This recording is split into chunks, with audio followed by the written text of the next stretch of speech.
Subscribe to Baby Gang on Patreon for updates and bonus content. If you've looked up K-pop online, you've probably seen a piece about the dark side of K-pop. If you're not sure what I mean, let me show you. Here's a look at the disturbing truth behind K-pop music. Trend-setting dance moves and style, K-pop has become a global phenomenon. But behind all of this, the realities are grim. Exposed a dark side of an industry that is now a global craze. It might be all shiny and happy on the surface, but K-pop has a disturbing dark side that artists are only now starting to expose. Well, I'm concerned about the lack of creativity, but at least now we get to talk about YG's mismanagement of girl groups, or the fact that a major Korean network tried to sabotage BTS by sneaking into their label's building, or we're just gonna talk about SM again, and we're just gonna pretend every other company does the same thing SM does. Got it. Okay. At least in the Cuck philosophy video we analyzed last time, there were some new talking points. Granted, one of them was that indie music just never existed in South Korea until recently, which is not how music works, but his video is still more informative than most of these pieces are, at least. The thing is, we all know, at least subconsciously, that everything has a dark side. Specifically, every entertainment industry we follow globally, every major media industry that surrounds us, has a dark underbelly. We know the classic stories of abuses among Motown artists of the 50s and 60s, the way Joe Jackson treated his sons, very much including Michael. We know about the exploitation of animators in the anime industry, and we know about capitalistic abuses within the hip-hop industry leading to destructive paths for the genre's most promising young artists. Maybe a lot of the art you consume, or even that you love, only exists because a person, or people, or an entire island nation were exploited by more powerful business interests. But that's capitalism. And yet, it's the dark side of K-pop that creates the most vigorous responses from general audiences, ones which directly affect people's enjoyment of the genre itself. Other industries have dark sides, but we've all agreed that, despite how bad they are, it's still pretty much okay to consume them. But K-pop's dark side is so bad apparently that it makes people perceive fans of the music, especially stans of the artists, to be naive, unhelpful, complicit with evil. Again, the point of this video is not to say that the K-pop industry is not bad. A lot of it is very bad, a lot of it has to change. So if you're gonna argue with me that, hey, all you did was talk about how other industries are bad too, that doesn't mean that the K-pop industry isn't bad. I know. That's why in this video I want to make sure I give airtime to coverage of legitimate issues within K-pop, but I'm also focused on addressing how the narrative distorts people's images of it. Interests diverge between people pushing these narratives. Some are corporate entities looking to get clicks, capitalizing off of the engagement of K-pop while still seeming like investigators. Some are people trying to convince you that South Korea is a capitalist hellscape, which, hurrah, I mean, we finally found a way to unite the left. Maybe this will get us to organize for tax reform and, oh, we're just gonna yell at people on the internet again? Sounds good to me. One thing is for certain through it all. People eat this stuff up. And it is at least partially the fault of these media outlets for making people so misinformed about K-pop. If you're publicly a fan of a group, you're liable to get questions from people either wondering why you're not a 12-year-old girl, or whether or not it's true that your favorite group simply replaces each member with a new one when they get tired. In regards to the latter, yes, there are 10 identical Seokjins and we love them all equally. You happy? This video will split into two parts. In the first, we will analyze one of the most recent big entries in this canon, Vice Investigates' K-pop Machine. In the second, we will try to somehow address the question of why this narrative is so popular in the first place. If we can break down how this documentary pushes the dark side of K-pop narrative, we can basically break down every other article in this genre. Seriously, 9 out of 10 of these pieces are all the same.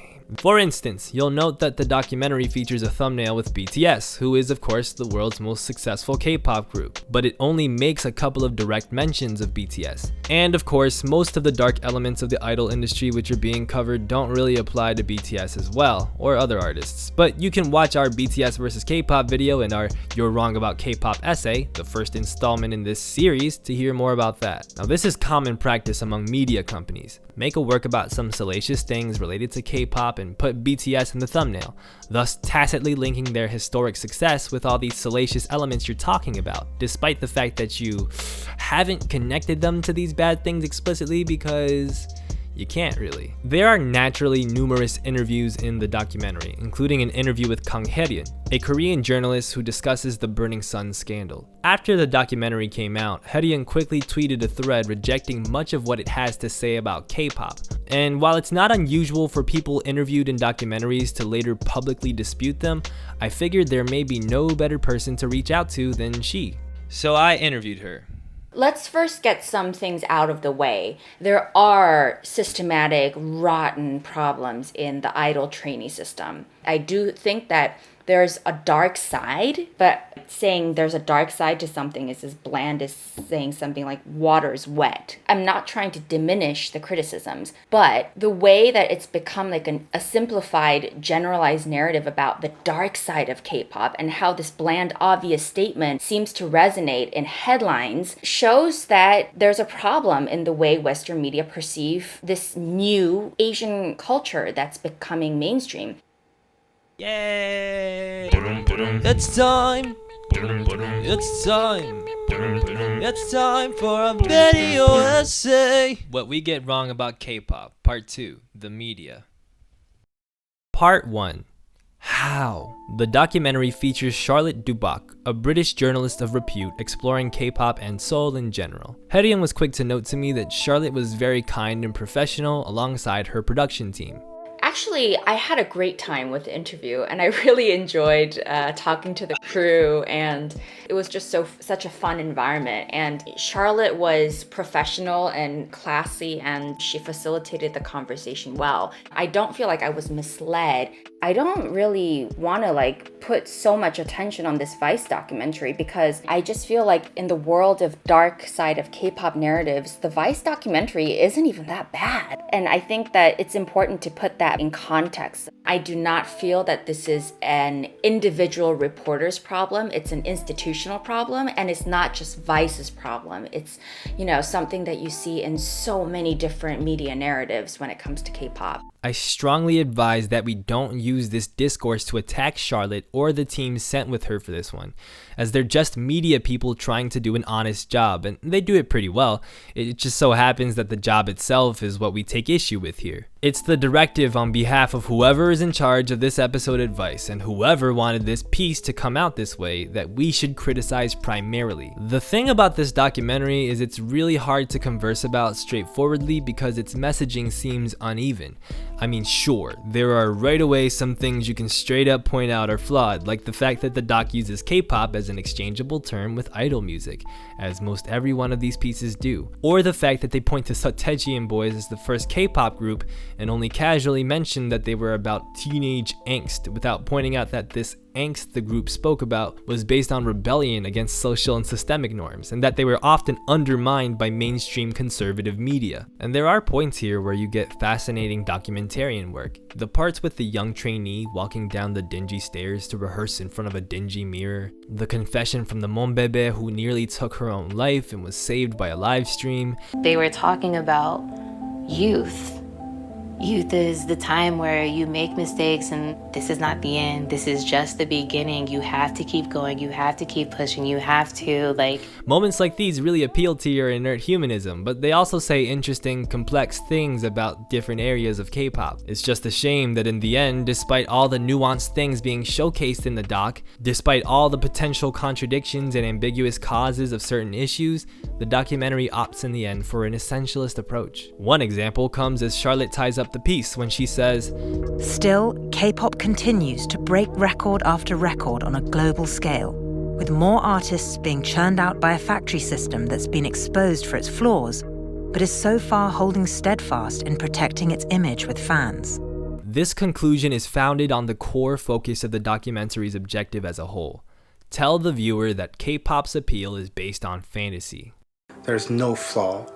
K-pop itself is about dreams and fantasy and perfection. In blurring the lines between fantasy and reality, almost provides an extension of the fantasy. What is fantasy, really?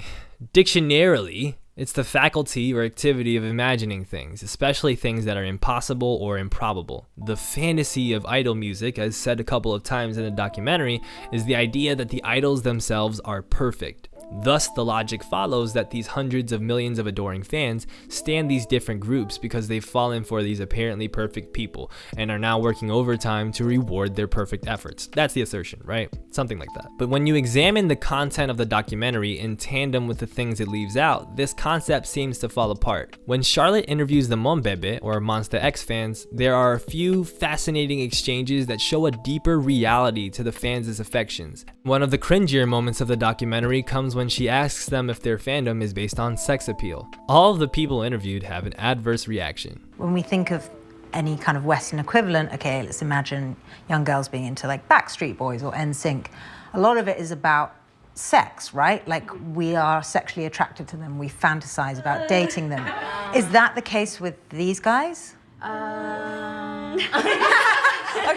I guess not. Very hard question, because when I was young and into Backstreet Boys and NSYNC, I was like, I just like their vocals, that was me. Then, Dari, the fan she later interviews, clearly says, and this is gonna sound so corny, but sometimes I can't tell if I'm here for Monsta X or if I just love Monbebe so much. So couple these interactions with Steve Aoki's interview where he discusses how K-pop success is based on human connectivity. He even seems to subtly mention BTS's Love Yourself album series and campaign, which is one of many times this documentary like subtly throws a BTS thing in there. It doesn't say anything about it. It doesn't like explicitly refer to BTS, but like it's BTS. Like look at the Boy With Love choreography that they're rehearsing here. Especially for kids that feel isolated, alone. It gives them a community and they're just like happy to talk to each other and have like this like kinship or friendship around a group that says love yourself. Of course, these fans do not represent all of idol music's fandoms, nor are Steve Aoki's comments necessarily based in truth if you want to be skeptical and argue against them, and even Monsta X stating that their music is based on sharing themselves can be discarded if you really want to be cynical. You have reason to be cynical after all. But why include all of this in the documentary and then essentially dismiss it by saying K-pop is all about an infallible image without even directly countering what these people are saying? I mean, right after you're shown and told that idols are constantly sharing themselves and their experiences with fans, and you're shown that fandoms are based on human connectivity, they go straight into this weird-ass SM Entertainment AI project discussing Isuman's cultural technology theories and saying things like, it just becomes an extension of the fantasy. Almost like provides like an extension of the fantasy. Wait a minute. Well, now the implication is that these fans are either exceptional in their mature stories, or they're lying to you, or they're not totally being real about it. But you haven't made it clear about which it is. The implication is also that Monsta X themselves are not being forthcoming with you because they specifically said they wanted to share themselves in their music, and the music video you've got exclusive access to is literally, as told to you and shown in the doc, about feelings of isolation, which is based on human connectivity. Even though you've shown that so much of this movement thrives on empowering fans, having genuine interaction with fans, and having fans genuinely interact with each other, and having musicians genuinely express human things, now you're suddenly trying to tell me that all of that can be replicated through AI and CGI? K-pop idols have already spent years becoming the near perfect specimens that their fans love. Is it almost like you can kind of take all the best elements of all the best K-pop idols and do away with the imperfect bits and just create like a super idol? It doesn't make sense. The justification is that companies are structuring the art and even aspects of their lives entirely, but the details are fuzzy here. Isuman's theories at SM are discussed, and while they do have great influence over the rest of the industry, every company's production methods, trainee systems, etc. are at least slightly different. And certain details that are given are simply entirely misleading, if not lies. One of the journalists says they're not drinking, they're not smoking. They're not doing drugs. They're not drinking, they're not smoking, they're not dating anybody.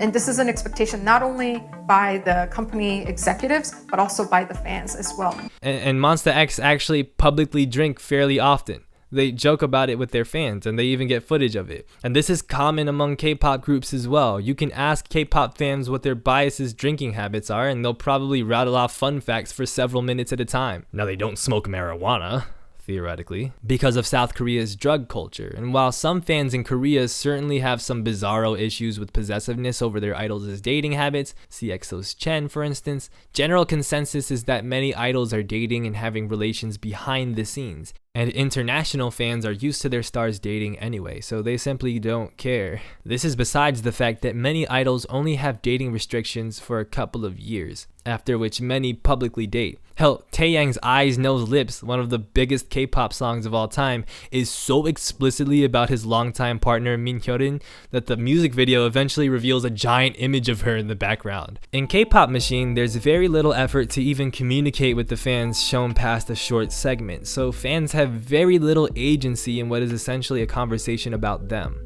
Why K-pop? Unlike any kind of Western pop music, like the family that K-pop artists create is unlike any other one you ever experience. And they're just the most genuine boys. What's this? It's a piece centered on the appeal of K-pop being facetious, but in the few times the documentary actually shows fans, they're telling you that that's not why they like K-pop. Why not ask the Monbebe what they think of the trainee system? Most K-pop fans online, for all the criticism they get, are actually often quite outspoken about issues within the industry, including trainee abuse, exploitation, and mismanagement. Where do you think these "The Truth About Blackpink" videos with millions of hits are coming from? Gamers? Any conversation centered on how powerful K-pop is now should focus on the communities of fans that are, by the documentary's admission, empowering it. If you take the time to analyze the conversations, the media they create, even the fan wars and the memes, you'll realize that idol perfection and fantasy actually factor fairly little. 미스! 세트예요! 세트입니다! 미스! It's more about building communities of people that actually care about technical achievement in music, that actually want their faves to strive to be morally sound, but are also highly cognizant of the tolls of these things and actively advocate for the artists to be treated correctly, en masse anyway. As such, we've seen a rise in K-pop idols taking mental health breaks, communicating their feelings, as Monsta X does in this documentary, despite the documentary moving as if they didn't, and more. And there's so much work to be done. But as the documentary points out, things have had to improve because of the attention brought to certain highly publicized tragedies. Content warning ahead, it's now time to talk about deeply unpleasant things. This brings us into the second structural element of this piece, which is shock value. The piece uses the cases of Chonghyun, Sulli, and Guhara as a way to emphasize that K-pop's dark side is causing some extreme tragedies. Of course, all three of these prominent idols have died by suicide, and within a fairly narrow window of time. We can certainly analyze their tragedies through the lens of K-pop and say that, to a degree, the rigors of idols' lifestyles and the various forms of exploitation they dealt with at the hands of companies like SM and YG leave some fault to these companies. Regardless, the deepest issue here is the essentialization of these artists' deaths as coming down to K-pop.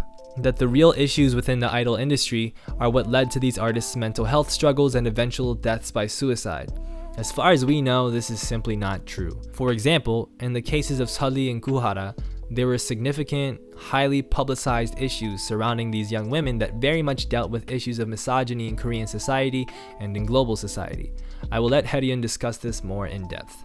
The only way to contextualize those specific incidents is to actually talk about the specific context. And I'm just talking about public narratives because I have no idea what their lives were like. We only see the news, we only see social media. And so Sulli, Guhara, Chonghyun, I'm strictly talking about the way the public discussed them. So for example, Sulli's alleged suicide last October has all these different contexts of cyberbullying and maybe the industry-wide problems that Sulli experienced as a celebrity. But also, it was connected to her image as a woman and as someone who was not afraid to just speak up in public. She was famous, or some would say notorious, for her no bra scandal. And I know a lot of people would hear this and they'd be like, okay, why is that a scandal? But in the Korean context, like where people expect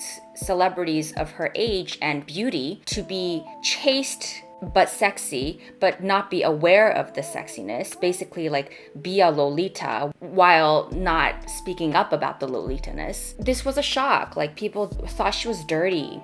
They called her all these different names. And so Seolli's death and her public narrative as a public persona is really closely tied to questions of misogyny and of women's chastity and of the Lolita complex in K-pop. And this is very different from Kuhara's death. Like 40 days after Seolli's death, Kuhara also committed suicide. Alleged suicide, but people widely believe it is. So Kuhara's public persona was very closely linked, especially in her later years, to the digital sex crime scandal, where her ex-boyfriend blackmailed and threatened her to release these sex videos that he'd shot during their relationship. So this raises a whole other bag of questions about like how women's bodies are being violated in the age of super fast internet and super accessible pornography and videotaping. And that's kind of different from Seolli's context. And so I think the biggest trap of the dark side of K-pop narrative is that it's easy and you don't really have to think too hard about the particular case. You don't really need to investigate the deeper socioeconomic, cultural contexts that are specific to this country. You could just lump it in a narrative that you've seen in other headlines and say, oh, this is another example of the dark side of K-pop. There's a whole editorial infrastructure in place where maybe the journalists want to report on something else, but the editors are trying to maybe cater to the interests of the readers back home who want to read a more digestible narrative about K-pop. This leads to the third structural element of the piece, which is to cover the real issues of the idol system and the trainee system. After all, at the end of the day, these pieces do serve as reports on the dark realities of this world, and a certain portion of each piece does cover valuable information. The only problem here is that they vaguely tie in these problems with essentialized ideas of the industry and the country, as well as the shock value of the industry's darkest events. It's important, for example, to know how trainee systems are often brutal and might not allow for idols to develop well as healthy humans, even affecting their mental health, as is pointed out in the latter section of the essay. But what about the different experiences within the trainee system? Why not examine the landscape as a whole and show how certain trainee systems are more brutal than others, rather than simply talk about Isuman and SM and assume these realities apply to every other company? Regardless, the documentary's strongest points are its attempts to engage with complicated conversations. The section discussing mental health is a strong point, showcasing unhealthy weight and beauty standards, unhealthy schedules, and even making mention of how these issues map out as larger issues with South Korean society, particularly how suicide is more common in the country, which has long ranked among the highest of OECD countries in suicide rate. These are not just K-pop issues. However, the ending portion of the documentary's mental health section is symbolic of its failings as a whole, with Dubak asking if the Burning Sun scandal, wherein Seungri and many other famous celebrities were indicated in numerous sex crimes, was a manifestation of mental illness gone awry in K-pop. K-pop's Burning Sun scandal, is that a manifestation of mental illness gone awry in K-pop?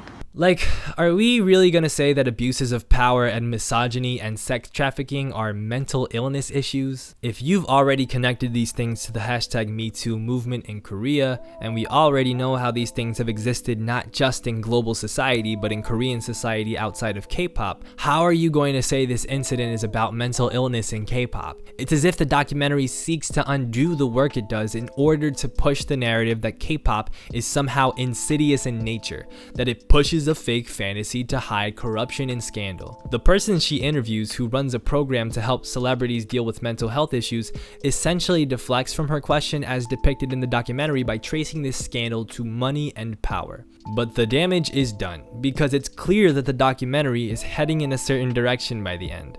Dubak gives a monologue in the last part of the documentary, summarizing by again making vague, essentialist points to detract from the K-pop industry. First, she tries to bring home the concept that these entertainment companies are so controlling and propagandist by saying that Vice couldn't get access to use actual K-pop music in their documentary because the companies are sensitive to showing any flaws in the industry. And given their sensitivity to exposing any flaws in the industry, where the creation of perfect imagery is the standard, permissions even to music rights are nearly impossible. Yeah, it makes perfect sense that they wouldn't let you have the rights to use their music if you're making a documentary that basically says their persona and music is fake. I'm not saying it's the correct move, but it's certainly standard of any industry that has intellectual property. If you don't believe me, ask yourself who was behind biopics like Bohemian Rhapsody and Rocketman, and why other production companies were not allowed to make films about these artists earlier. Ask yourself whether or not Vice would allow me to use Vice content in a commercial product that criticizes their media company for their exploitation of freelance journalists and their history of condoning sexual misconduct from prominent men in their organizations. Will they do it? To summarize, this documentary has 3 essential tenets.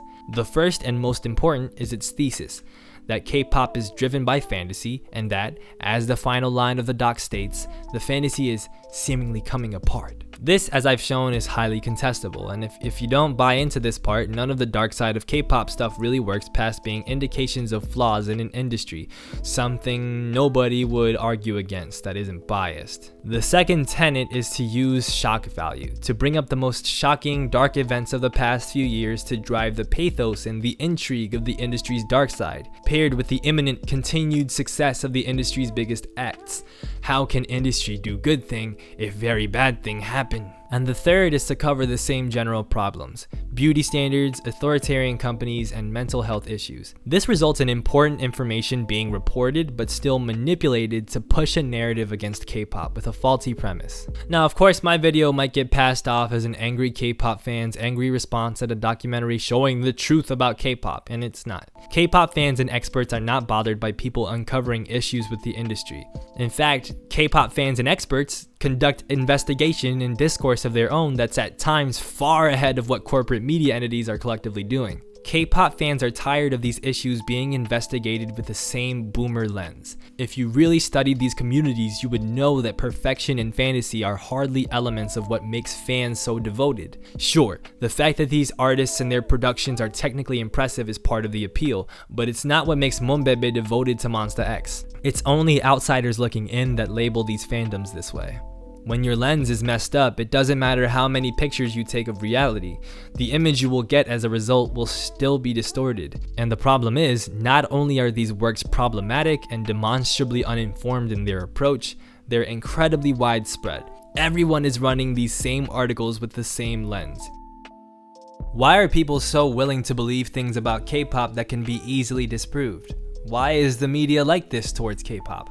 Well, there's not really a direct answer. At the end of the day, any foreign musicians from places not typically covered in glory in Western media get otherized and discounted.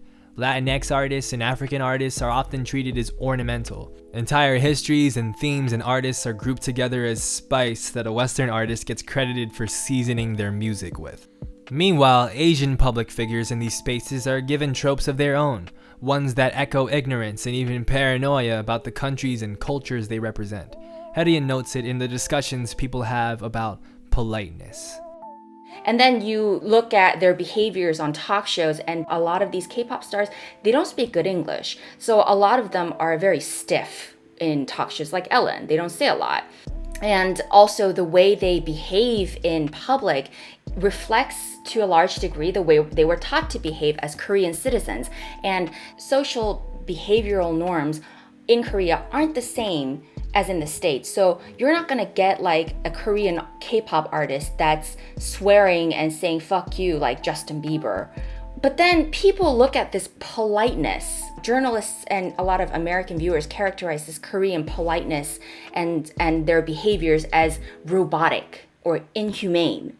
But also you're totally disregarding the fact that in their own country, they appear in so many different contexts on variety shows and television shows and whatnot and social media platforms where they're a lot more comfortable with the language and the culture. So you see a lot of different things that you just don't get to see in English. I've gotten this question before, why are K-pop artists so robotic and it doesn't seem like they show their human sides?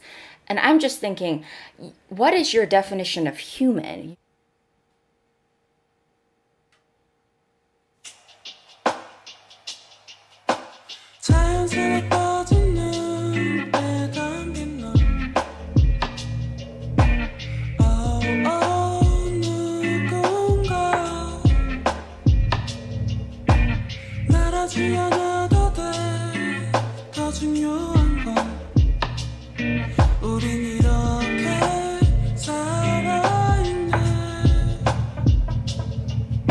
낯선 향이 베인 옷을 던져두고 어제 기억을 씻어내려 봐도 반복돼 날이 진 채로 새빨간 핑계 뒤에 숨어 몇 번을 되묻고 되물어봐도 내가 나쁜 건